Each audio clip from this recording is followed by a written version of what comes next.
अनुशासन आत्मचिंतन से ही होगा आत्म परिवर्तन। आत्म परिवर्तन करेगा, आत्म परिवर्तन करेगा विश्व परिवर्तन।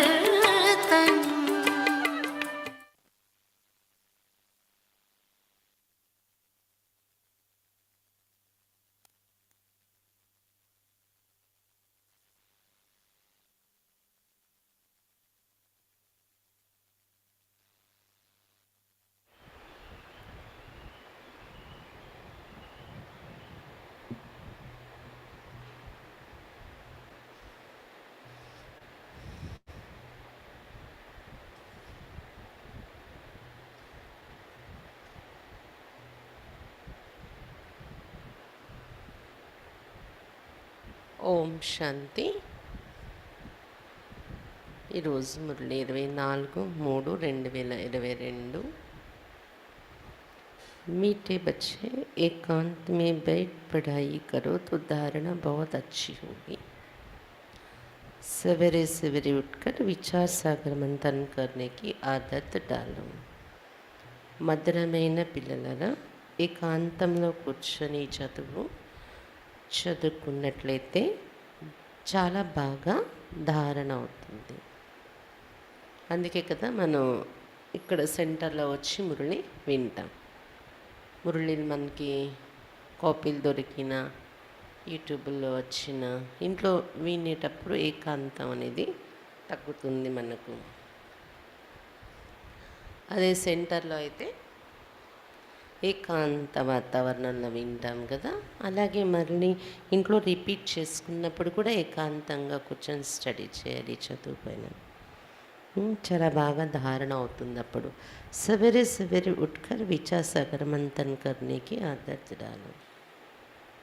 ఉదయాన్నే లేచి విచార్ సాగర్ మంథన చేసే అలవాటు చేసుకోండి అని చెప్తున్నారు బాబా. అమృత వేళ లేచి विचार सागर मंथन जैसे अलवाट చేసుకోండి. प्रश्न, फुल पास होना है तो कौन से ख्याल आने चाहिए, कौन से नहीं आने चाहिए? फुल पास అవ్వాలి అంటే ఏ ఆలోచనలు రావచ్చు, ఏ ఆలోచనలు రాకూడదు, ఎటువంటి ఆలోచన చేయవచ్చు, ఎటువంటి ఆలోచన చేయకూడదు. उत्तर, फुल पास होने के लिए सदा यही ख्याल रहे कि हमें रात दिन खूब मेहनत करके पढ़ना है. फुल पास అవ్వాలంటే సదా ఇదే ఆలోచన ఉండాలి, రాత్రింబవళ్ళు బాగా శ్రమపడి చదవాలి మేము అని. अपनी अवस्था से ऊंची बनानी है जो बाप दादा के दिल तख्त पर बैठ सके. తమ స్థితిని ఎటువంటి ఉన్నతంగా తయారు చేసుకోవాలి అంటే బాప్ దాదా యొక్క హృదయ సింహాసనం మీద కూర్చోగలిగేలా అటువంటి స్థితి తయారు చేసుకోవాలి. నీందుకు జీత్నే వల్ల బన్నా హై, నిద్రను జయించేవారిగా తయారు కావాలి. ఖుషీ మే रहना है.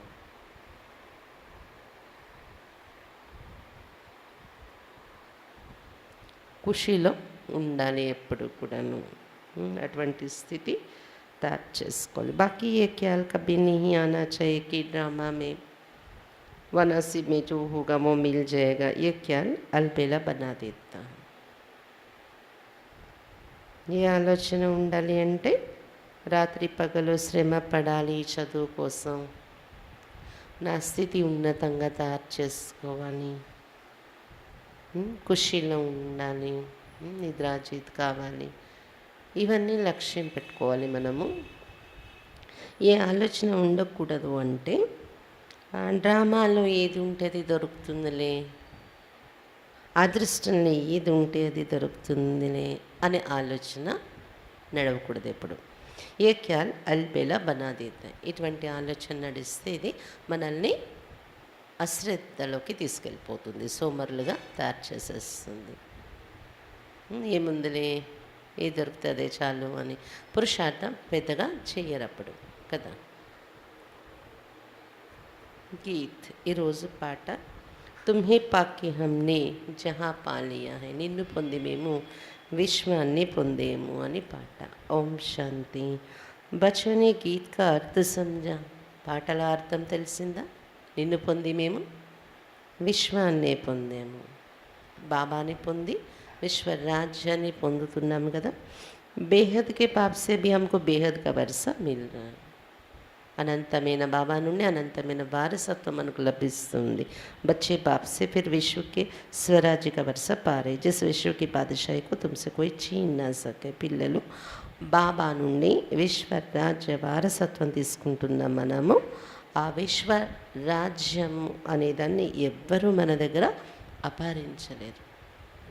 అక్కడ దాడి చేసేవాళ్ళు ఉండరు మన రాజ్యం మీద. అలాంటి రాజ్యం బాబా మనకి ఇస్తున్నారు. తుమ్ సారే విశ్వకే మాలిక్ బంతే హో, వహా కోయి హదే नहीं रहेंगी. మొత్తం విశ్వానికి మాలికులుగా తయారవుతున్నారు మీరు. అక్కడ ఎటువంటి హద్దులు ఉండవు. ఏక్ బాప్ సే తుమ్ ఏకీ రాజధాని లేతే హో, జో ఏకీ మహారాజా మహారాణి రాజ్య చలాతే. ఒక్క బాబా నుండి మీరు ఒకే రాజధానిని పొందుతున్నారు. అక్కడ ఒక్కరే మహారాజా మహారాణి రాజ్యం నడిపిస్తారు. ఇన్ని రాజ్యాలు ఉండవు. ఏదైతే చెప్పారు కదా, ఒకే ధర్మం ఒకే రాజ్యం ఉండే అలాంటి ప్రపంచం అది. ఏక్ బాప్ ఫిర్ ఏక్ రాజధాని జిస్మే కోయి పార్టీషన్ ని. బాబా ఒక్కరుగా పెట్టతరిచే రాజధాని కూడా ఒకటే. దానిలో ఎటువంటి హద్దులు ఉండవు బాబా ఇచ్చే రాజ్యంలో. तुम जानते भारत में एक ही महाराजा महारानी लक्ष्मी नारायण की राजधानी थी, सारे विश्व पर राज्य करते थे. మీరు తెలుసుకున్నారు కదా, భారతదేశంలో ఒకే మహారాజా మహారాణి ఎవరు? లక్ష్మీనారాయణ. వారి రాజధాని ఉండేది. మొత్తం విశ్వమంతా వాళ్ళ రాజ్యం నడుస్తూ ఉండేది. उसको अद्वैत राजधानी कहा जाता है, जो एक ने ही स्थापन की है तुम बच्चों द्वारा. దానిని అద్వైత రాజధాని అని చెప్తారు. ఒకే రాజధాని ఏలేవారు కదా, కనీసం మంత్రి సలహాలు కూడా ఉండవు అక్కడ. అందుకే అది అద్వైత రాజధాని. ఒక్క బాబాయే పిల్లలు మీ ద్వారా స్థాపించిన రాజ్యం అది. ఫిర్ తుమ్ బచ్చే హీ విశ్వకి రాజాయి భోగేంగే. పిల్లల్ని బాబా ఆధారం తీసుకొని మనల్ని మన ద్వారా ఇటువంటి ప్రపంచాన్ని స్థాపిస్తున్నారు. తర్వాత విశ్వరాజ్యం మీరే అనుభవిస్తారు అని చెప్తున్నారు బాబా. తుమ్ జాన్తే హో హర్ 5,000 वर्ष के बाद हम ये राजाई लेते, फिर आधा कल्प पूरा होने से हम ये राजाई गंवाते हैं, फिर बाबा आकर राजाई प्राप्त कराते हैं. ये है हार और जीत का ఖేల్. మీరు ఇప్పుడు తెలుసుకున్నారు కదా, 5,000 సంవత్సరాల తర్వాత మన రాజ్యాన్ని తీసుకుంటూ ఉంటాము. అర్ధకల్పం పూర్తయ్యేటప్పటికి మళ్ళీ రాజ్యాన్ని పోగొట్టుకుంటున్నాము. అప్పుడు మళ్ళీ బాబా వచ్చి రాజ్యాన్ని ఇస్తున్నారు మనకు. ఇది గెలుపు ఓటముల ఆట నడుస్తుంది. మాయసే హారే హార్ హే ఫిర్ శ్రీమత్ తుమ్ రావణ్ పర్ జీత్ పాతే. మాయతో ఓడిపోవడమే మీ ఓటమి. ఎప్పుడు ద్వాపరయుగ నుండి మళ్ళీ బాబా వచ్చాక శ్రీమతం పైన రావణ్ణి పైన విజయం అనేది పొందుతూ ఉన్నాం మనం. तुम्हारे में भी कोई बिल्कुल अनन्य निश्चय बुद्धि है, जिनको सदैव खुशी रहती कि हम विश्व के मालिक बनते. పిల్లలు మీలో కూడా కొంతమంది మాత్రం పూర్తి అనన్యమైన నిశ్చయబుద్ధి పిల్లలు ఉన్నారు. ఇలాంటి వాళ్ళు నిశ్చయబుద్ధి పిల్లలంటే వారికి ఎప్పుడు కూడా మేము విశ్వానికి మాలికులు అవుతున్నామని खुशी ఉంటుందన్నమాట సదా. बल्कि इतने भी क्रिश्चियन पावरफुल है परंतु विश्व के मालिक बने ये हो नहीं सकता. टुकड़े टुकड़े पर राज्य है. విశ్వానికి మాలికలు అవుతున్నాం కదా మనం దేవతలుగా. ప్రపంచం అంటే భారతదేశం అప్పుడు దేవతల రాజ్యమే ఉంటుంది, ఇంకో రాజ్యం ఉండదు. భలే క్రిస్టియన్స్ విశ్వానికి మాలికులుగా పవర్ఫుల్ రాజ్యం ఉంది క్రిస్టియన్స్ది ఇప్పుడు, కానీ విశ్వానికి మాలికులుగా అయితే కాలేరు. ముక్కలు ముక్కల్లో వాళ్ళ రాజ్యం ఉంది అని చెప్తున్నారు బాబా. पहले पहले एक भारत ही सारे विश्व का मालिक था, देवी देवताओं के सिवाय दूसरा कोई धर्म नहीं था. ऐसा विश्व का मालिक जरूर विश्व का रचयिता ही बनाएगा. మొట్టమొదట ఒక భారతదేశంలో మొత్తం విశ్వానికి మాలికులుగా ఉండే స్థితి భారతీయులది ఉండేది. దేవీ దేవతలు తప్ప ఇంకో ధర్మం అనేది అప్పుడు ఉండేది కాదు. దేవతా ధర్మం, దేవతా రాజ్యం, ఇంకో రాజ్యాలు కూడా ఉండేవి కాదు. ఇటువంటి విశ్వానికి మాలికులుగా తప్పకుండా విశ్వానికి రచయిత అయిన బాబాయే భగవంతుడే తయారు చేయగలరు అలాంటి దేవతలుగా. అందుకే ఈరోజు పాట కూడా ఏం పాడాము, నిన్ను పొంది విశ్వాన్నే పొందేము అని. देखो बाबा कैसे बैठ समझाते हैं, तुम भी समझा सकते. బాబా ఇలా కూర్చొని ఇన్ని విషయాలు మనకు చెప్తున్నారు, మీరు కూడా వెళ్ళి ఇతరులకి చెప్పచ్చు అని చెప్తున్నారు బాబా. भारतवासी विश्व के मालिक थे, जरूर विश्व के रचयिता से वर्षा मिला होगा. फिर जब राजा ही गमाते दुखी होते तो बाप को याद करते हैं. భారతవాసీలే విశ్వానికి అధిపతులుగా ఉండేవారు. విశ్వ రచయిత బాబా నుండి ఆ వారసత్వం దొరికింది. మళ్ళీ ఎప్పుడైతే రాజ్యాన్ని పోగొట్టుకుంటున్నారో, దుఃఖితులు అవుతున్నారో, బాబాను పిలవడం ప్రారంభిస్తున్నారు. भक्ति मार्ग है ही भगवान को याद करने का मार्ग. कितने प्रकारों से भक्ति दान पुण्य जप तप आदि करते. భక్తి మార్గం అంటేనే భగవంతుని పిలిచే మార్గం. అందుకే ఎన్ని రకాల దాన పుణ్యాలని జప తపాలని ఇవన్నీ భక్తి చేస్తూ ఉంటారు. इस पढ़ाई से जो तुमको राजाई मिलती वो पूरी होने से फिर तुम भगत बन जाते हो. సంగమిగల చదువుకుని ఈ చదువు ద్వారా మీకు రాజ్యం లభిస్తుంది కదా. రాజ్యం లభించేసాక భక్తి అనేది ఉండదు. మళ్ళీ ఎప్పుడైతే రాజ్యము పూర్తయిపోతుందో మీది, మీ పవర్ అనేది, అప్పుడు భక్తులు అయిపోతున్నారు మీరు ద్వాపరిగ నుండి అని చెప్తున్నారు బాబా.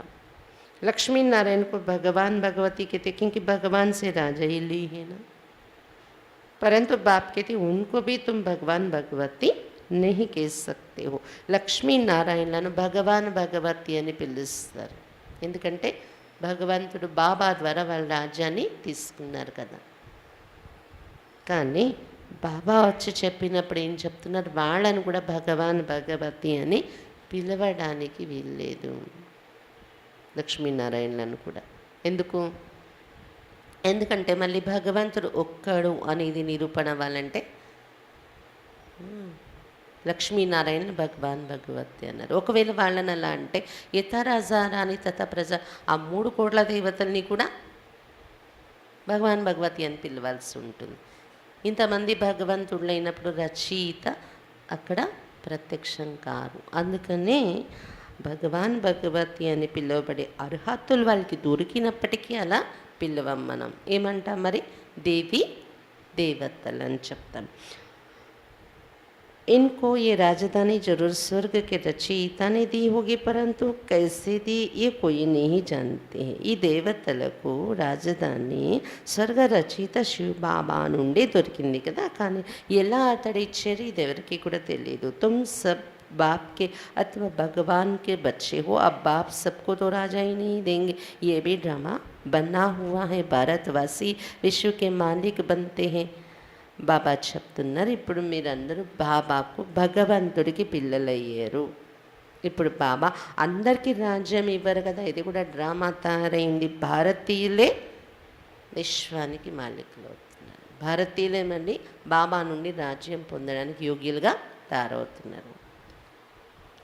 అభి తో హై హీ ప్రజా కా ప్రజా పర్ రాజ్యం. अपने को आप ही पतित भ्रष्टाचारी मानते हैं. బాబా చెప్తున్నారు, ఇప్పుడు ప్రజలపైన ప్రజారాజ్యం నడుస్తుంది. మనుషులు భగవంతుడు ఎదురుగా వెళ్ళి చెప్పుకుంటూ ఉంటారు కూడా, పతితులైపోయాము, భ్రష్టాచారి అయిపోయామని ఒప్పుకుంటూ ఉంటారు.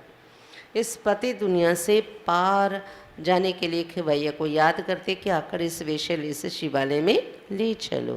ఈ పతిత ప్రపంచం నుండి దూరంగా వెళ్ళడం కోసం ఈ నావికుడు రూపంలో భగవంతుడిని పిలుస్తున్నారు. ఓ నావికుడు, మా జీవన్నామను తీరానికి తీసుకెళ్ళు. ఎక్కడికి? వేషాలయం నుండి శివాలయం వైపు తీసుకొని వెళ్ళు అని పిలుస్తున్నారు. శివాలయం అంటే एक है निराकार शिवालय निर्वाण धाम, दूसरा फिर शिव बाबा जो राजधानी स्थापन करते हैं उनको भी शिवालय कहते हैं. सारी सृष्टि ही शिवालय बन जाती है. ఒకటి నిరాకార శివాలయం అంటే నిర్వాణధామం పరంధామం. 2 శివ బాబా ఏదైతే రాజధాని స్థాపిస్తున్నారో సత్యుగము, అది కూడా శివాలయం. శివ బాబా స్థాపించిన పవిత్రమైన ప్రపంచం అది. ఆలయం అంటారు కదా పవిత్రమైన స్థానాన్ని.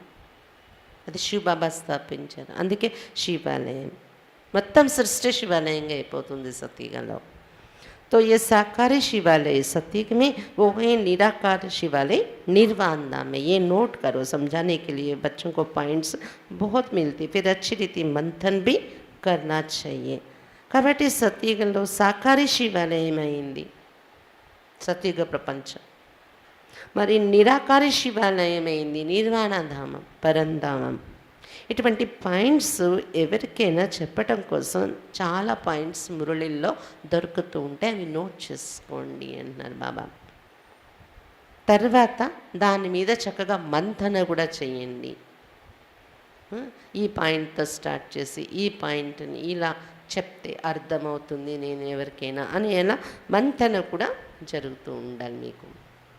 जैसे कॉलेज के बच्चे बचपन में सवेरे सवेरे उठकर अध्ययन करते. सवेरे क्यों बैठते हैं? కాలేజ్లో చదువుకునే పిల్లలు కూడా బ్రహ్మ ముహూర్తం అమృత వేళ సమయంలో ఉదయమే లేచి కూర్చొని స్టడీ చేస్తారు కదా, అధ్యయనం చేస్తారు. ఎందుకని ఉదయాన్నే చదువుతారు?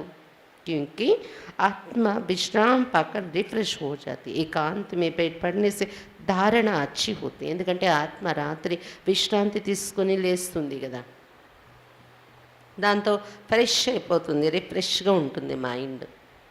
ఆ సమయంలో ఏకాంతంగా కూర్చొని చదువుకుంటే బాగా బుద్ధిలో ధారణ అవుతుంది అని చదువుతారనమాట. सवेरे उठने का शौक होना चाहिए. कोई कहते हैं हमारी ड्यूटी ऐसे सवेरे जाना पड़ता है. अच्छा शाम को बैठो, शाम के समय भी कहते देवता चक्र लगाते हैं. బాబా చెప్తున్నారు మీరు కూడా అమృత వేళ లేచే అలవాటు మీకు ఉండాలి, ఇంట్రెస్ట్ మీకు ఉండాలి అని చెప్తున్నారు బాబా. కొంతమంది అంటారంట బాబా మా డ్యూటీలు అలా పడుతూ ఉంటాయి ఉదయాన్నే, మరి డ్యూటీల్లో ఉండాల్సి వస్తుంది, అమృత వేళ కావటం లేదు మాకు అని అంటే బాబా చెప్తున్నారు సాయంత్రం కూడా దేవతలు తిరిగే సమయం అంటారు కదా, సాయంత్రమైనా కూర్చొని చెయ్యండి యోగము అని చెప్తున్నారు బాబా.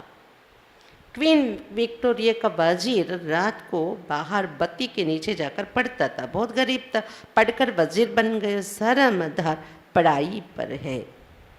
विक्टोरिया रानी వారి మంత్రి, ఆమె మంత్రి రాత్రిపూట వీధి దీపాల కింద చదువుకునేవాడంట. చిన్నప్పుడు చాలా పేద కుటుంబంలో ఉండి అలా చదువుకుని తర్వాత ఆ రాణి దగ్గర మంత్రి పదవికి వెళ్ళగలిగాడు అతను. అంటే ఆధారం అంతా చదువు పైన ఉంది అని చెప్తున్నారు బాబా. तुमको तो पढ़ाने वाला परम पिता परमात्मा है, तुमको ये ब्रह्मा नहीं पढ़ाता, न श्री कृष्ण निराकार ज्ञान का सागर पढ़ाते हैं. उनको ही रचना के आदि मध्यांत का ज्ञान है. మరి ఇక్కడ కూడా ఈ చదువు పైన మీరు ఇంట్రెస్ట్ పెడితే ఇంత గొప్ప పదవికి వెళ్తున్నారు కదా, దేవతలే అవుతారు. అయితే ఈ చదువు చదివించేది పరంపిత పరమాత్మయే, బ్రహ్మ కాదు, శ్రీకృష్ణుడు కూడా కాదు అని చెప్తున్నారు బాబా. నిరాకారుడు జ్ఞానసాగరుడు చదివిస్తున్నారు. ఎందుకంటే అతనికి రచన యొక్క అంటే సృష్టి యొక్క ఆది మధ్య అంతే జ్ఞానం ఉంది. सत्य त्रेता आदि फिर त्रेता का अंत, द्वापर की आदि, उनको मध्य कहा जाता है. ये सब बातें बाबा समझाते हैं. सत्यगम त्रेतायुगम आदि, తర్వాత త్రేత ఆఖరు అవుతుంది, ద్వాపర యుగం యొక్క ఆది, దానిని మధ్యకాలము అంటారు. సత్యత్రేత ఆది మధ్య అంత్యం అంటే ఆది అంటే సత్యయుగం, త్రేతాయుగం చరిత్ర, మధ్య అంటే ద్వాపర యుగము చరిత్ర అని చెప్తున్నారు బాబా. ఈ విషయాలన్నీ బాబా మనకు అర్థం చేయిస్తున్నారు. ब्रह्मा से विष्णु बन 84 जन्म भोगते, फिर ब्रह्मा बनते. ब्रह्मा ने 84 जन्म लिए व लक्ष्मी नारायण ने 84 जन्म लिए. बात एक हो जाती है. ब्रह्मा సో విష్ణు అయి 84 జన్మలు అనుభవిస్తున్నారు.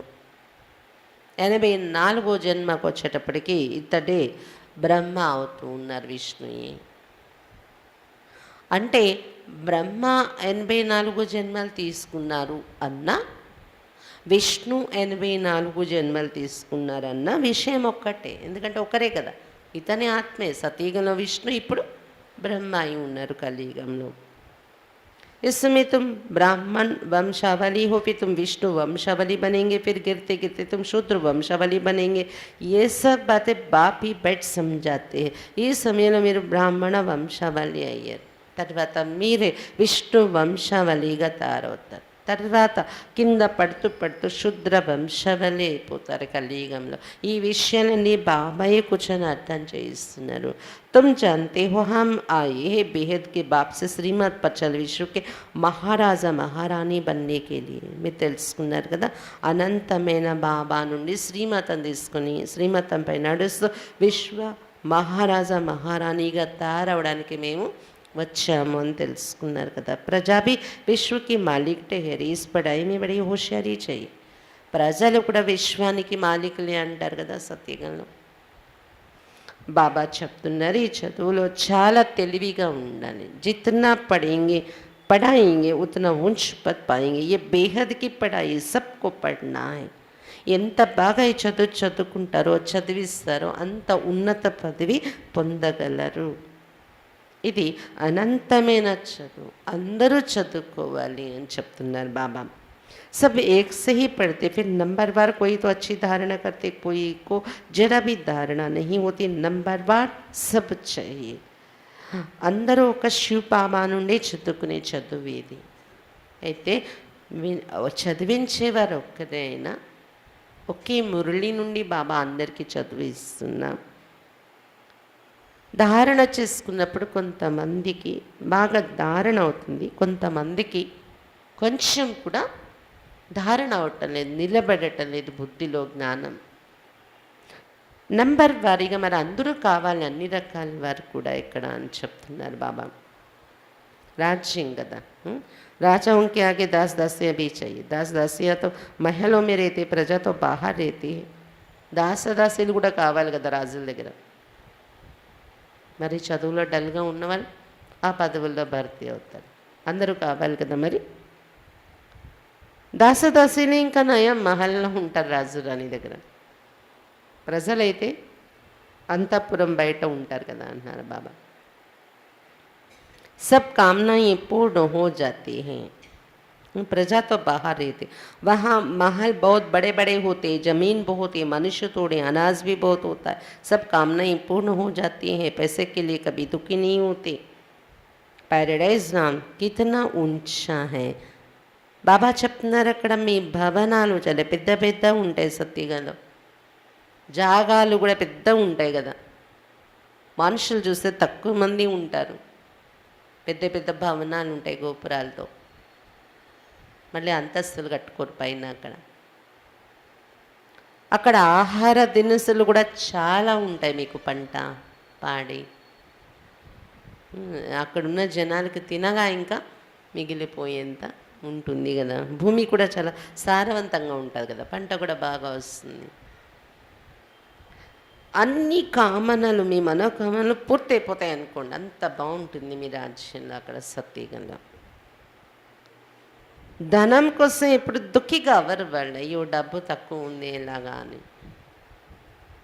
అందుకే దాని పేరేమన్నారు, ప్యారడైజ్, స్వర్గం। ఎంత ఉన్నతమైన నామం ఇది అని చెప్తున్నారు బాబా। एक की मत पर चलने से तुम विश्व के मालिक बन जाते हो। वहाँ कहेंगे सत्य के सूर्यवंशी लक्ष्मी नारायण का राज, फिर बच्चे गद्दी पर बैठेंगे, उनकी माला बनते, 8 पासवीता नर्स होते हैं, 9 रत्नों की अंगूठी भी पहनते। बीच में बाबा बाकी है, 8 रत्न 9 रत्नों की अंगूठी बहुत पहनते हैं।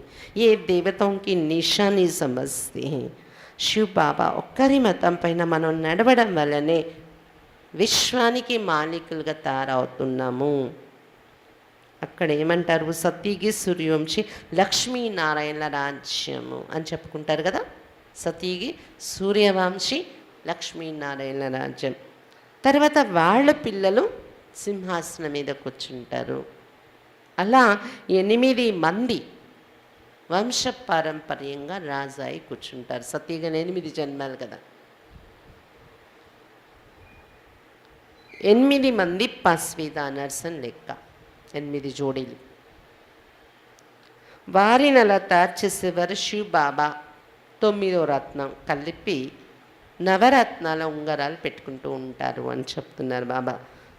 అంటే దేవతల్లో ఎవరైతే ఉన్నత పదవికి వెళ్ళారో వాళ్ళ గుర్తుగానే ఈ नवरत्नाल ఉంగరము అని చెప్తున్నారు బాబా. अर्थ तो समझते नहीं है कि वो नवरत्न कौन थे, माला भी नवरत्न की बनती है. కానీ ఈ నవరత్నాలు ఎవరు మన ఉంగరంలో పెట్టుకుంటున్నాం? ఎవరికి తెలియదు, అర్థం తెలియకుండానే పెట్టుకుంటారు. మాల కూడా నవరత్నాలది తయారవుతుందంట, అది కూడా చెప్పిస్తూ ఉంటారు. क्रिश्चियन लोग बाह में माला डालते हैं, 8 रत्न और ऊपर फूल होता है. ये है मुक्ति वालों की माला. बाकी जीवन मुक्ति अथवा प्रवृत्ति मार्ग वालों की माला में फूल के साथ युगल दाना भी जरूर होगा. अर्थ भी समझाना है ना, शायद वो पोप की भी नंबरवार माला बनाते हो. బాబా చెప్తున్నారు క్రిస్టియన్స్ కూడా వాళ్ళ భుజంలో మాల ధరిస్తారంట. అష్టరత్నాలు మళ్ళీ పుష్పం కూడా ఉంటుంది ఆ మాలలోని. ఈ మనులో ఉండి పూసలు డైరెక్ట్ పుష్పమే ఉంటే అది ముక్తిలో వెళ్ళే వాళ్ళ మాల అని చెప్తున్నారు బాబా. పుష్పం శివబాబాతో పాటు మిగిలిన ఆత్మలందరూ అనమాట. అలా కాకుండా పుష్పం ఉంటుంది కదా, కుచ్చు ఏంటి దారం కుచ్చు మాలలో, దాని కింద 2 జోడీ పూసలు ఉంటాయి, బ్రహ్మ సరస్వతి, దాని తర్వాత మిగిలిన పూసలన్నీ ఉంటాయి. అలా ఉన్న మాల ఏంటంటే జీవన్ముక్తిలో అంటే సతీగ రాజ్యంలో వెళ్ళే ప్రవృత్తి మార్గస్థుల యొక్క మాల. అందుకే జోడీ పూసలు చూపిస్తారనమాట.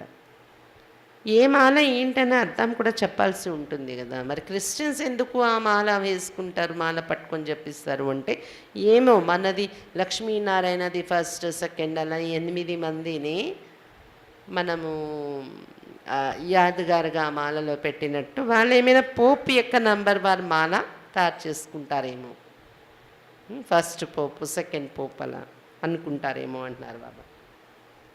इस माला का तो उन्हों को मालूम ही नहीं.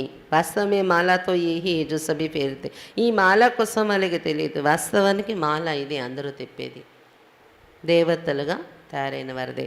శివ్ బాబా और तुम बच्चे जो मेहनत करते हो, శివ్ బాబాదే పుష్పం కూర్చు ఉంటుంది మాలలో. బాబా తర్వాత ఎవరైతే పిల్లలు మీరు శ్రమ పడుతున్నారో సేవలో వాళ్ళవే పూసలు పెట్టి జపిస్తారు అంటున్నారు బాబా. अब अगर तुम किसको भी बैठ समझाओ तो माला किसकी बनी हुई तो జట్ समझ जाएंगे. ఎవరికైనా మీరు ఈ మాల ఎవరిది తయారైంది అనేది మీరు అర్థం చేయించి చెప్తే వెంటనే అర్థం చేసుకుంటారు కూడా మనుషులు. तुम्हारा प्रोजेक्टर भी लाइट तक भी जाएगा, फिर समझाने वाली जोड़ी भी चाहिए. ఈ ప్రొజెక్టర్ విదేశాల వరకు కూడా వెళ్తుంది. ప్రొజెక్టర్లో చిత్రాలు వేసి చూపించి ఎక్స్ప్లెయిన్ చేసే సేవ చెప్పేవారు కూడా ఉండాలి అంటున్నారు బాబా. జ్ఞానము ప్రవృత్తిలో ఉండేవాళ్ళు జోడీగా ఉన్నవాళ్ళు చెప్తే ఇంకా బాగుంటుంది. समझेंगे ये तो प्रवृत्ति मार्ग है, बाप का परिचय सबको देना है और सृष्टि चक्र को भी जानना है. जो चक्र को नहीं जानते तो उन्हें क्या कहेंगे. జోడీ కానీ వెళ్ళి చెప్పినట్లయితే ఇదేదో ప్రవృత్తి మార్గానికి చెందిన జ్ఞానము, సన్యాసులైపోయేది కాదు అని అనుకుంటారు కదా. అలా అది కూడా ఒక యుక్తి అని చెప్తున్నారు బాబా సర్వీస్లో. బాబా పరిచయం అందరికీ ఇవ్వాలి, మరియు సృష్టి చక్రాన్ని కూడా తెలుసుకోవాలి అనేది సృష్టి చక్రం కోసం కూడా చెప్పాలి మనం. సృష్టి చక్రం కోసం తెలియకపోతే వారిని ఏమని చెప్పాలి చెప్పండి. యాక్టర్స్ అయ్యుండి చక్రంలో ఈ చక్రం కోసం తెలియాలి కదా. మనం ఏ డ్రామాలో నటిస్తున్నామో డ్రామా కోసం తెలియకపోతే ఎలాగా. सतयुग में तुम सर्वगुण संपन्न 16 कला संपूर्ण थे, अब भी फिर बनते हो. तुम ये पढ़ाई पढ़कर इतने ऊंचे बने हो. राधे कृष्ण अलग अलग राजधानी के थे. स्वयंवर के बाद नाम लक्ष्मी नारायण पड़ा. लक्ष्मी नारायण का कोई बचपन का चित्र नहीं दिखाते हैं. సతయుగంలో మీరు సర్వగుణ సంపన్నులుగా 16 కళల సంపూర్ణంగా ఉండేవారు. ఇప్పుడు మళ్ళీ అలా తయారవుతున్నారు. దానికే ఈ చదువు. ఈ చదువు చదువుకొని ఇంత ఉన్నతంగా తయారవుతున్నారు మీరు. బాబా చెప్తున్నారు రాధాకృష్ణులు వేరు వేరు రాజధానిలో ఉండే రాకుమారుడిగా పెరుగుతారు కదా. స్వయంవరం అయిన తర్వాత వాళ్ళ పేరు లక్ష్మీ నారాయణ అని మారుతుంది. అందుకే లక్ష్మీనారాయణ బాల్యం ఏమైంది? రాధాకృష్ణ రూపం. కాబట్టి లక్ష్మీనారాయణ బాల్యం యొక్క చిత్రాలే చూపించలేదు భక్తిలో. వాళ్ళు యవ్వనంలో లక్ష్మీనారాయణలు కలుసుకున్న దగ్గర నుండి చరిత్ర ఉంటుంది అంతే. స్వయంవరం దగ్గర నుండి చరిత్ర, దాని ముందు చరిత్ర శాస్త్రాలు చూపించలేదు. ఎందుకంటే వేరేగా చరిత్ర లేదు. రాధాకృష్ణులే లక్ష్మీనారాయణలు అవుతారు. అందుకే రాధాకృష్ణులది కూడా చూడండి, వివాహం అయిన తర్వాత స్వయంవరం అని కానీ వాళ్ళు తర్వాత మళ్ళీ చూపించలేదు అని చెప్తున్నారు బాబా. सतयुग में तो किसकी स्त्रियाँ अकाले मरती नहीं, सब पूरे टाइम पर शरीर छोड़ते, रोने की दरकार नहीं, नाम ही है पैराडైజ్. సతయుగంలో ఎవరి భార్య చనిపోయారు అనేది ఉండదంట. భర్త చనిపోయారు, భార్య చనిపోయారు, అకాల మరణాలు ఉండవు అక్కడ సడన్గా. సతయుग में तो किसकी स्त्री అకాలే మరతి नहीं, అకాల మరణం ఉండదు. ఆయుష్ పూర్తయ్యాక శరీరం విడిచిపెడతారు అంటున్నారు బాబా. అందుకే అక్కడ ఏడ్చే అవసరమే రాదు, ఆయుష్ పూర్తయ్యాక వెళ్తారు కాబట్టి. అన్ని బాధ్యతలు పూర్తి చేసుకొని చక్కగా వెళ్తారు కదా, అందరి నుండి సెలవు తీసుకుని వెళ్తారు, ఎవరు ఏడవరు అక్కడ. దాని పేరే पैराडाइज అని పెట్టుకున్నాం కదా. इस समय ये अमेरिका रशिया आदि जो भी है सब में है माया का भभका. ये एरोप्लेन मोटर आदि सब बाबा के होते ही निकली, सब वर्ष में ये सब हुई है. బాబా చెప్తున్నారు ఈ సమయంలో అమెరికా, రష్యా అక్కడంతా మనం చూసేది మాయా ఆడంబరం. ఈ ఏరోప్లేన్లు ఏంటి, మోటార్ కార్లు ఏంటి, అన్నీ కూడా బ్రహ్మా బాబాలో శివబాబా వచ్చాకనే డెవలప్ అయ్యాయి. ఈ 100 ఏళ్లలోనే అన్నీ తయారయ్యాయి. కరెంట్ ఏంటి, ఆ టైంలో ఎన్ని ఊర్లకి కరెంట్ లేని ఊర్లు ఉండేవి బాబాలో శివబాబా వచ్చే టైంకి 1936-37కి కదా. ఈ 100 ఏళ్ళ లోపలే ఇవన్నీ పెరిగాయి అని చెప్తున్నారు బాబా. ఏ హే మృగతృష్ణ మిసల్ రాజ్, ఇన్కో మాయ కా పాంప్ కహా జాతా. ఇది ఎండమావులు లాంటి రాజ్యం, మాయా ఆడంబరం అంటారు. ఎండమావులు తెలుసా? మృగాలు నీరు కనిపిస్తుందని పరిగెడతాయంట ఎండ సమయంలో, ఎండగా ఉన్నప్పుడు. వెళ్తున్న కొద్దీ ఆ నీరు ఉండదు అక్కడ, ఇంకా దూరంగా మళ్ళీ అక్కడ ఎంత దూరం వెళ్తున్నా ఎదురుగా దూరంగా నీరు ఉన్నట్టు కనిపిస్తూ ఉంటుంది. ఆఖరికి పరిగెత్తి అలసిపోవాల్సిందే కానీ నీరు ఉండదు. అలాంటి రాజ్యం ఇది. మాయా ఆడంబరాలు భ్రమింపచేస్తాయి మనల్ని. అటువంటి మృగతృష్ణ బాబా చెప్తున్నారు. ఎండమావులు అంటారు. ఎండమావులు అంటే రాజ్యం. साइंस का पिछाड़ी का भभका है अल्पकाल के लिए, ये सब खत्म हो जाएंगे, फिर स्वर्ग में काम आएंगे. ఈ సైన్స్ యొక్క ఆకార ఆడంబరం అల్పకాలానికి ఇది తయారైంది.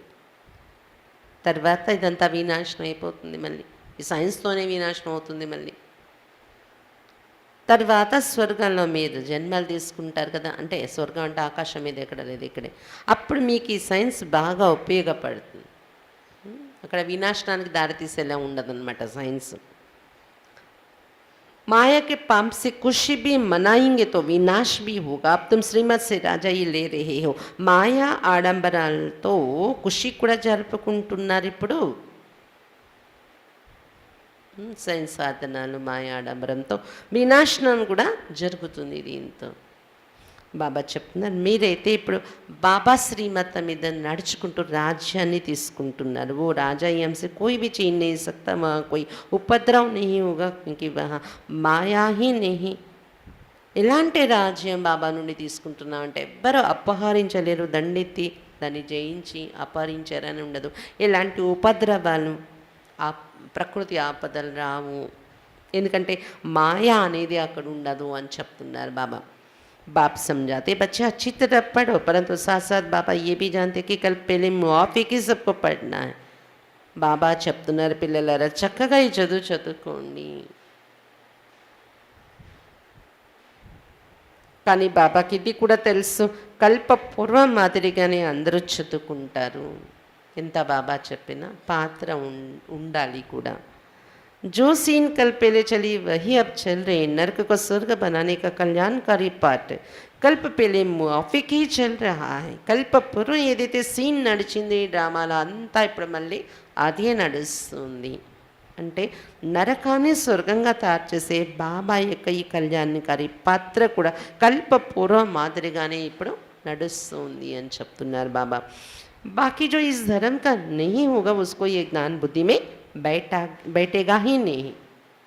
దేవతా ధర్మానికి చెందిన వారు కాదనుకోండి, వాళ్ళకి జ్ఞానం బుద్ధిలో కూర్చోనే కూర్చోదు, అర్థం కాదు. बाप टीचर है तो बच्चों को भी टीचर बनना पड़े. विलायत तक ये पढ़ाने के लिए बच्चे गए हैं. इंटरप्रेटर भी साथ में होशियार चाहिए, मेहनत तो करनी है. बाबा टीचर మన తండ్రి శివ బాబా, పిల్లలు మీరు కూడా టీచర్గా తయారవ్వాలి. మరి విదేశాల వరకు కూడా పిల్లలు వెళ్ళారు కదా టీచర్ అయి చదివించడం కోసం అని చెప్తున్నారు బాబా. అయితే ఇంటర్ప్రేటర్గా ఎవరైతే ఉంటారో, అంటే విదేశాలలో వేరు వేరు దేశాల్లో వేరు వేరు భాష ఉన్నప్పుడు మన భారతదేశం నుండి వెళ్ళే వాళ్ళు చెప్పే భాషను అనువాదం చేసి వాళ్ళ లోకల్ లాంగ్వేజ్లో అందించి, వారు కూడా మంచి తెలివైన వారు ఉంటేనే అక్కడ వెళ్తుంది కరెక్ట్గా ఈ జ్ఞానం. శ్రమ అయితే పడాల్సి ఉంది, సేవ అభివృద్ధి కోసమైనా శ్రమ ఉంది, మన స్వస్థితి కోసమైనా కూడా మన మీద మనం శ్రమ పడాల్సి ఉంటుంది. तुम ईश्वरी बच्चों की चलन बहुत ऊंची चाहिए. सतयुग में चलन होती ही ऊंची और रॉयल है. यहाँ तो तुमको बकरी से शेरनी, बंदर से देवता बनाया जाता है. तो हर बात में निरहंकारी पना चाहिए, अपने अहंकार को तोड़ना चाहिए. बाबा చెప్తున్నారు, ఈశ్వరీయ పిల్లలు మీరు, ఈశ్వరీయ సంతానం కదా, కాబట్టి మీ నడవడిక చాలా ఉన్నతంగా ఉండాలి. సతీగంలోని దేవతల యొక్క నడవడిక ఉండేదే ఉన్నతంగా మరియు రాయల్గా ఉంటుంది అని చెప్తున్నారు బాబా. మరి మనం సతీగంలో వెళ్ళబోయే వాళ్ళం కదా, అందుకే మన నడవడిక కూడా ఎలా ఉండాలి, రాయల్గా ఉండాలి అని చెప్తున్నారు బాబా. ఎందుకంటే ఇక్కడ బాబా మిమ్మల్ని మేకల నుండి సింహాలుగా, కోతుల నుండి దేవతలుగా తయారు చేస్తున్నారు. మరి అలా మీ నడవడికలో మార్పు రావాలని చెప్తున్నారు బాబా. బాబా చెప్తున్నారు, ప్రతి విషయంలో కూడా నిరహంకారి స్థితి కావాలి, తమ యొక్క అహంకారాన్ని విడిచిపెట్టాలి. याद रखना चाहिए जैसा कर्म हम करेंगे हमको दिख और करेंगे. अपने हाथ से बर्तन साफ करेंगे तो सब कहेंगे कितनी निरहंकारी है. గుర్తుంచుకోండి, ఎలాంటి కర్మ నేను చేస్తానో నన్ను చూసి ఇతరులు అదే కర్మ చేస్తారని. మీ చేతులతో మీరు అంట్లు తోమడం ఇటువంటి సేవ చేశారనుకోండి, అందరూ ఏమంటారు, ఎంత నిరహంకారిగా ఉన్నారు వీళ్ళు అనుకుంటారు. అంటే ఇతరులకి నేర్పించే వాళ్ళు అవుతాం. నిరహంకారి అంటే ఇలా ఉండాలి అని కదా. బ్రహ్మ బాబా మరి మమ్మ అలా చూసి అందరికీ అనుభవం అయ్యేది. सब कुछ हाथ से करते तो और ही जास्ती महान होगा. మన చేత్తో మనం అన్ని పనులు చేసుకుంటే చాలా గౌరవం ఇంకా దొరుకుతుంది. చూసే ప్రతి ఒక్కరూ గౌరవంతో చూస్తారు మనల్ని. కహా అహంకార అనేసి దిల్ సే ఉత్తర్ జాతే. ఇంకోటి ఏంటి తెలుసా, మన చేత్తో మనం పని చేసుకోవడం అనే కాదు, ప్రతి పని మనకి తెలుసు, మాస్టరీ ఉండాలి ప్రతి పనిలో మనకి.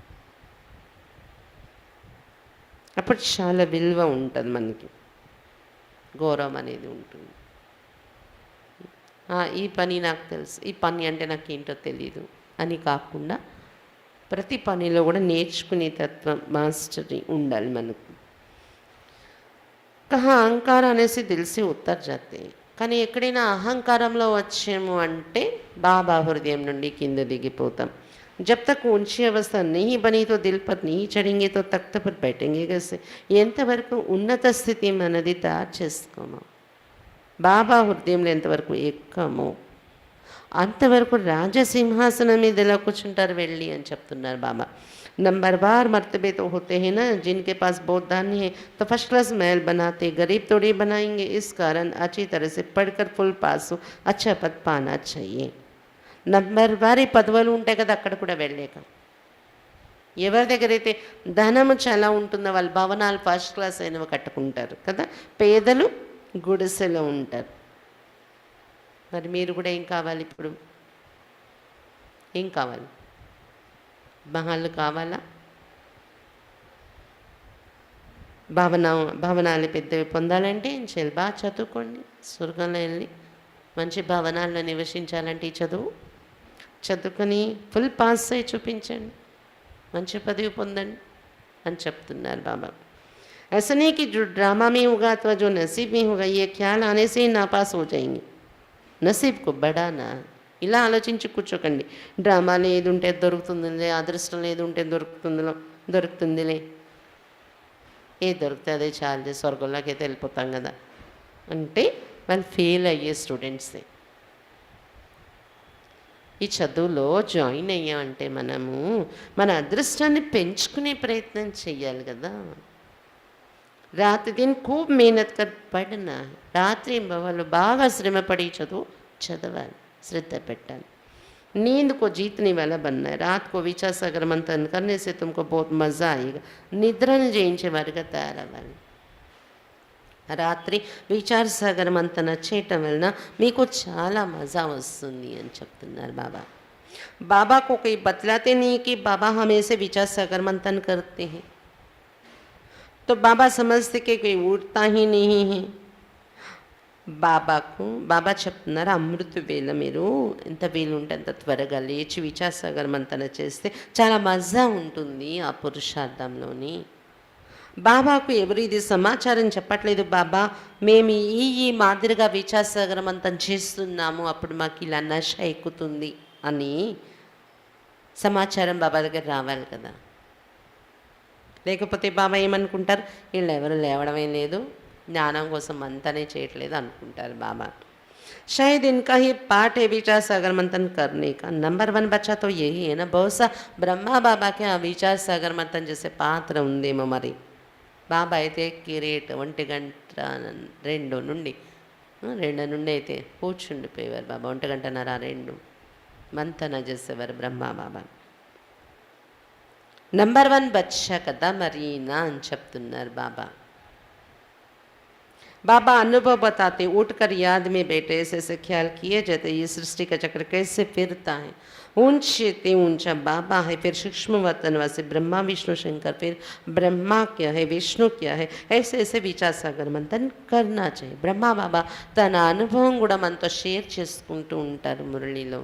ఈరోజు కూడా చెప్తున్నారు, ఉదయాన్నే లేచి నేను కూర్చుంటాను కదా, మీరు అలా కూర్చోండి. మరి ఆలోచనలు ఏం చేయడం విచార సాగర్ మంథన్ అంటే ఈ సృష్టి చక్రం ఎలా తిరుగుతుంది, ఒక్కొక్క యుగము ఒక్కొక్క వర్ణంలో వస్తూ ఏ యుగంలో ఎన్ని జన్మలు తీసుకుంటూ సృష్టి చక్రంలో మనం వస్తూ ఉన్నాం. ఉన్నతోన్నతమైన వారు శివ్ బాబా హైయెస్ట్, ఆయన తర్వాత బ్రహ్మ విష్ణు శంకరు సూక్ష్మవతనవాసీలు. బ్రహ్మ ఏం చేస్తున్నారు, అతని కర్తవ్యం నడుస్తుంది ఇప్పుడు. తర్వాత విష్ణు ఏంటి, అతని కర్తవ్యం ఏంటి, ఇటువంటి విషయాలు విచార సాగర్ మంథన చేస్తూ ఉండాలి మీరు అని చెప్తున్నారు బాబా. अच्छा मीठे मीठे से खिलते बच्चों प्रति माता पिता बाप दादा का याद प्यार और गुड मॉर्निंग. रूहानी बाप की रूहानी बच्चों को नमस्ते. हम रूहानी बच्चों की रूहानी बाप दादा को याद प्यार गुड मॉर्निंग और नमस्ते बाबा नमस्ते. धारणा के लिए मुख्य सार. फर्स्ट पॉइंट, जो कर्म हम करेंगे हमको देख और करेंगे, इसलिए हर कर्म पर ध्यान देना है. ఏ కర్మ నేను చేస్తానో నన్ను చూసి ఇతరులు అలా చేస్తారు అని, అందుకే ప్రతి కర్మలో గమనిక పెట్టుకోవాలి మనము. बहुत निर्माणचित निरहंकारी बनना, अहंकार को तोड़ देना है. చాలా చాలా నిర్మాణచిత్తులుగా నిరహంకారిగా తయారవ్వాలి, అహంకారాన్ని తెంచుకోవాలి. सेकंड पॉइंट, अपना नसीब तकदीर ऊंचा बनाने के लिए अच्छी रीति पढ़ाई पढ़नी है. తమ అదృష్టాన్ని ఉన్నతంగా తయారు చేసుకోవటం కోసం ఈ చదువు చక్కని రీతిలో బాగా చదువుకోవాలి. सवेरे सवेरे उठकर बाप को याद करने का शौक रखना है. అమృత వేళ బ్రహ్మ ముహూర్తంలో లేచి బాబాను జ్ఞాపకం చేసుకోవాలనే ఇంట్రెస్ట్ పెట్టుకోవాలి. वरदान, त्रिकालदर्शी स्थिति द्वारा मूंझने की परिस्थितियों को मौज में परिवर्तन करने वाले कर्मयोगी भव। త్రికాలదర్శి స్థితి ద్వారా సంశయంలో తెచ్చే పరిస్థితులను, కన్ఫ్యూజన్లో పెట్టే పరిస్థితులను మౌజ్లోకి పరివర్తన చేసుకునేటట్టు. మౌజ్ అంటే ఆనందం, సంబరం. సంశయంలో అలజడిలో తెచ్చే పరిస్థితిని కూడా ఆనందంలోకి, సంబరంలోకి పరివర్తన చేసుకునేటటువంటి కర్మయోగిగా కండి. అలా మార్చుకోవాలంటే, అలజడిలో తెచ్చే పరిస్థితులను కూడా మౌజ్లోకి మార్చుకోవాలంటే ఏం కావాలి? త్రికాలదర్శి స్థితి ద్వారా అలజడిలో తెచ్చే పరిస్థితుల్ని కూడా మౌజ్లోకి పరివర్తన చేసుకుని कर्मयोगी కండి. जो बच्चे त्रिकालदर्शी वे कभी किसी बात में मूंझ नहीं सकते. ఏ పిల్లలైతే త్రికాలదర్శి స్థితిలో ఉంటారో వాళ్ళు ఎప్పుడు ఏ విషయంలో కన్ఫ్యూజ్ అవ్వరు, అలజడిలోకి రారు. क्योंकि उनके सामने तीनों काल క్లియర్. ఎందుకంటే వారి బుద్ధిలో 3 కాలాలు క్లియర్గా అర్థమైపోతుంది కదా. ఏదైనా ఒక సిచ్యువేషన్ వచ్చిందంటే దాని యొక్క భూత, భవిష్యత్, వర్తమానం ఏంటి క్లియర్గా కనిపిస్తుంది వాళ్ళకి. జబ్ మంజిల్ और रास्ता క్లియర్ होता है तो कोई मूंझता नहीं. ఎప్పుడైతే మనం చేరుకోబోయే గమ్యం మరియు ఆ గమ్యానికి వెళ్ళే త్రోవ క్లియర్గా కనిపిస్తుందో మనకి, అప్పుడు ఇంకా అలజడిలో వచ్చే అవసరం లేదు, కన్ఫ్యూజ్ అయ్యే అవసరం లేదు కదా. त्रिकालदर्शी आत्माएं कभी कोई बात में सिवाय मौज के और कोई अनुभव नहीं करती. त्रिकालदर्शी ఆత్మలు ఎప్పుడు ఏ సమస్యల్లో ఉన్నా కూడా మౌజ్ అంటే ఆనందం తప్ప ఇంకో అనుభవమే చెయ్యరు వాళ్ళు. चाहे परिस्थिति मुंझाने की हो, लेकिन ब्राह्मण आत्मा उसे भी मौज में बदल देगी. భలే పరిస్థితి మనల్ని అలజడిలో తెచ్చేలాంటి పరిస్థితి ఉన్నా కానీ బ్రాహ్మణ ఆత్మలు దానిని కూడా మౌజ్లోకి మార్చేసుకుంటారు, ఆనందంలోకి మార్చేసుకుంటారు. క్యూంకి అన్గినత్ బార్ ఓ పాట బజాయి. ఎందుకంటే ఇదేం కొత్త కాదు, లెక్కలేనన్నిసార్లు ఆ పాత్ర అభినయించాం మనం. ये स्मृति कर्मयोगी बना देती. वो हर काम मौज से करते. ఇటువంటి స్మృతి కర్మయోగిగా తయారు చేసేస్తుంది మనల్ని. వారి ప్రతి పనిలో ఆనందాన్ని అనుభవం చేస్తూ ఉంటారు. ప్రతి పని మోజ్గా ఉంటూ చేస్తారు, ఆనందంతో చేస్తారు. ఇక్కడ ఆనందంగా ఉండడం అంటే సిల్లీగా ఉండడం కూడా ఉండకూడదు. సిన్సియర్గా ఉండాలి, ప్రతి విషయంలో మనం బాధ్యతగా ఉండాలి. కొంతమంది మౌజ్లో ఉండమన్నారు అనే దాన్ని ఇలా కూడా యూజ్ చేస్తారు ఆ పాయింట్ని. నాకేంటి, నేను ఎప్పుడు మౌజ్లో ఉంటాను, నేను ఏదిని కూడా పట్టుకోను అంటే రెస్పాన్సిబిలిటీ ఉండదు, బాధ్యతగా నడవరు. అది కాదు మౌజ్ అంటే. రెస్పాన్సిబుల్గా ఉండాలి, సిన్సియర్గా ఉండాలి, సిల్లీగా ఉండేది కాదు. జ్ఞానయుక్తమైన ఆనందం. దాని లోతులు ఏంటి, ఆ పరిస్థితి యొక్క, ఆ కర్మ యొక్క లోతు ఏంటి, ఆ పరిస్థితి యొక్క లోతు ఏంటి, ఎదురుగా మనం ఈ వ్యక్తులతో ఉన్న ఆ వ్యక్తి యొక్క లోతు ఏంటి, ఆ లోతుల్లోకి వెళ్ళి అర్థం చేసుకుని ఆనందంగా మార్చుకుని నడిచే ఆ ఆనందం ఉండాలన్నమాట. కేర్లెస్గా సిల్లీగా ఉండే ఆనందం కాదు. చిన్నపిల్లలు కూడా ఆనందంగానే ఉంటారు చూడండి, కానీ అది సిల్లీగా ఉంటుంది, బాధ్యతాపూర్వకంగా ఉండదు. అలా కాదు, సిన్సియర్గా లోతుల్లో వెళ్ళి, త్రికాలదర్శి అంటే ఏంటి, ఆ లోతులోకి వెళ్ళే స్థితి ఉండటం అన్నమాట. స్లోగన్ సర్వ కా సమ్మాన్ ప్రాప్త్ కర్నా హై తో హర్ ఏక్ కో సమ్మాన్ దో. సర్వల సన్మానం పొందాలి అంటే ప్రతి ఒక్కరికి మీరు సమ్మానం ఇవ్వండి. సర్వుల నుండి సమ్మానం పొందాలి అంటే ప్రతి ఒక్కరికి సమ్మానం ఇవ్వండి. అచ్చా బాబా ఈరోజు చదువు కోసం స్ట్రిక్ట్గా చెప్తూ ఉన్నారు. ఏకాంతంగా కూర్చొని చదువు యొక్క ఆనందం పొందేలాగా, నష ఎక్కేలాగా స్టడీ చేయండి, మంతన చేస్తూ ఉండండి. రోజంతా మీకు బిజీ ఉంటే అమృత్ వెళ్ళలేచి కూర్చుండిపోని విచారసాగర మంతన చెయ్యండి, రాయండి కూడా పాయింట్స్. నష ఎక్కుతుందన్నమాట. నిద్ర కూడా రాదు. ఉదయాన్నే కొన్నిపాట్లో నిద్ర రాకుండా ఉండాలంటే కాసేపు అలా చేయండి, తర్వాత మళ్ళీ కూర్చొని యోగం చేస్తే కుదురుతుంది మనకి యోగం. అలాగే ఇంకా ఏం చెప్తున్నారు బాబా, ఫుల్ పాస్ అవ్వాలంటే మన మీద మనం ఈ శ్రమ పడాలి. రాత్రి పగలు నిద్రాజీత్ కావాలి, ఉన్నత స్థితి తయారు చేసుకోవాలి, ఖుషీలో ఉండాలి ఎప్పుడు కూడా.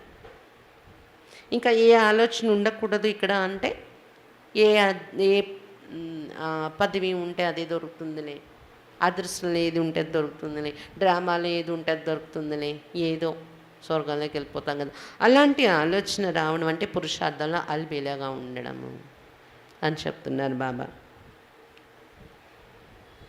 ఇంకా ఏం చెప్తున్నారు బాబా, ఏ కర్మ మీరు చేసినా అది ప్రతి ఒక్కరూ ఫాలో చేస్తారనేది గుర్తుపెట్టుకొని మీ చేతులతో మీరు ప్రతి కర్మ కూడా మంచిగా జరిగేలాగా చేసుకుంటూ ఉండాలి అని చెప్తున్నారు బాబా. అది చూసే వాళ్ళకు కూడా అనిపిస్తుంది కదా వీళ్ళు ఎంత నిరహంకారిగా ఉంటారు అని. కాబట్టి ఆ విధంగా మీరు నిరహంకారి గుణాన్ని కలిగి ఉండాలి అని చెప్తున్నారు బాబా. త్రికాలదర్శి స్థితిలో ఉంటూ ఏ పరిస్థితిలో భయపడకపోకుండా, గాబరపడిపోకుండా, కన్ఫ్యూజ్ అవ్వకుండా నిదానంగా చూస్తూ ఉండండి. దాని పరిణామాన్ని మీరు భూత భవిష్యత్ వర్తమానం ఆలోచించి అర్థం చేసుకొని ప్రతి కర్మ చేస్తూ గంభీరంగా ఉండండి. అలజడిలోకి వచ్చేయకండి, మోజులోకి మార్చుకోండి. మీ లోపల ఆనందం యొక్క స్థితి పరిస్థితి కారణంగా మారిపోకూడదు, అలా మార్చుకోండి దాన్ని. ఎందుకంటే ఎన్నో మార్లు మనం ఎదుర్కొన్న పరిస్థితులు ఇవన్నీ ఏం కొత్త కాదు. ఆ స్థితిలో మీరు పరిస్థితుల్లో అలసటలోకి వచ్చేయకుండా మోజులోనే ఉండే స్థితి తయారు చేసుకొని నడిస్తే కర్మయోగి స్థితి అంటారు దాన్ని. కాబట్టి ప్రతి కర్మ మోజులో ఉంటూ చెయ్యండి. అలజడిలో వచ్చి, కన్ఫ్యూజన్లో వచ్చి, భయపడుతూ కానీ, పొరపాట్లు రిపీట్ అవుతూ కానీ అలా ఉండకూడదు అనమాట. మోజులో ఉంటూ మనం ఆలోచించి అర్థం చేసుకొని స్టెప్ వేస్తూ సక్సెస్ఫుల్గా వెళ్ళిపోతూ ఉండాలి ముందుకి.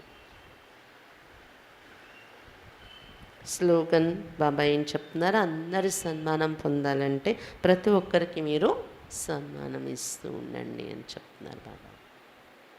లౌకికంలో కూడా చెప్తారు కదా, గివ్ రెస్పెక్ట్, టేక్ రెస్పెక్ట్. ముందు మీరు గౌరవం ఇస్తేనే అటువైపు నుండి గౌరవం అనేది వస్తుంది. అంటే వాళ్ళు గౌరవిస్తారని మనం గౌరవించడం కాదు, కానీ నా నేచర్ అది గౌరవించడం అనేది. వాళ్ళ గౌరవం కోసం నేను గౌరవించట్లేదు, నా స్వభావం అందరినీ కూడా గౌరవపూర్వకంగా ప్రతి ఒక్కరి పట్ల అలా ఆలోచించి నడుచుకోవడం, అలా బిహేవ్ చేయటం అనేది నా నేచర్, నా స్వభావం. అయిపోతే అటువైపు నుండి వాళ్ళు ఇస్తారా ఇవ్వరా మనం చూసే పని లేదు, ఆటోమేటిక్గా దొరుకుతుంది.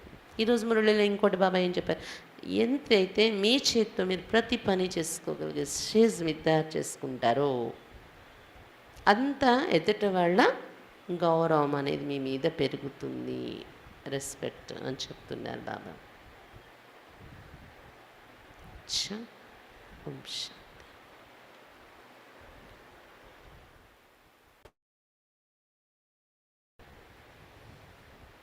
ఈరోజు సద్గురువారం కదా, బాబాకు భోగార్పిద్దాము.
प्यार हम सबका देना, लावतन का नजारा, सच्ची लगन से बन जा बाबा के, सच्ची लगन से बन जा बाबा के।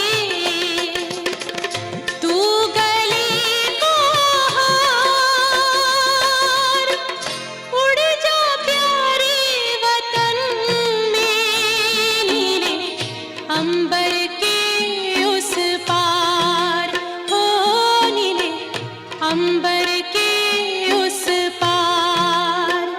पंछी रे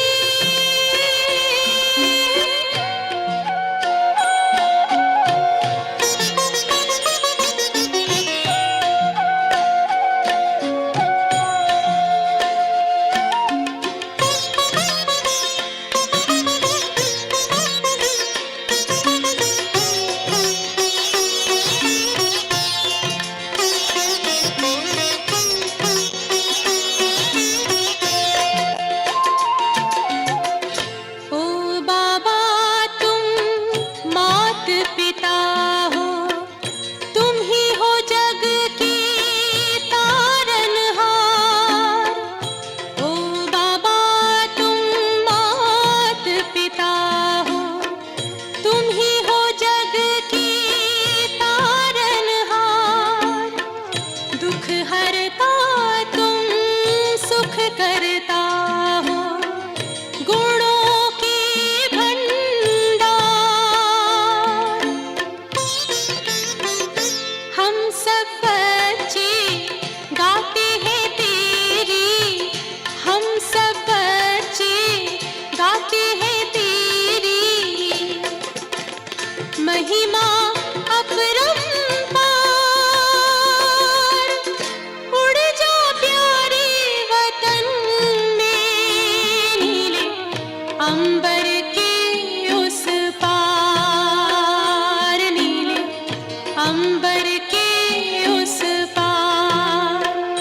पंछी रे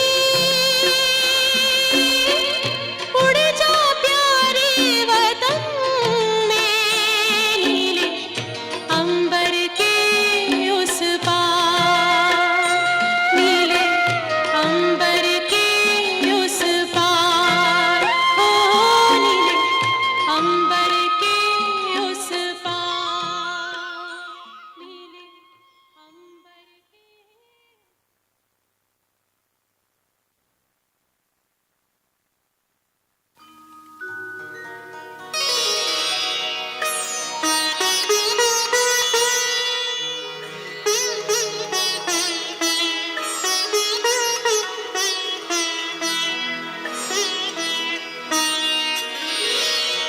तेरी याद का अमृत पीते हैं, तेरी याद का अमृत पीते हैं, तेरी याद में जीते हैं बाबा, तेरी याद में जीते हैं बाबा, तेरी याद का अमृत पीते हैं, तेरी याद का अमृत पीते हैं।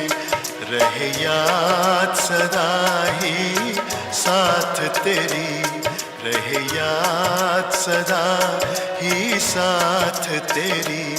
बस और न हम कुछ चाहेंगे, बस और न हम कुछ चाहेंगे, तेरी याद का अमृत पीते हैं, तेरी याद का अमृत पीते हैं।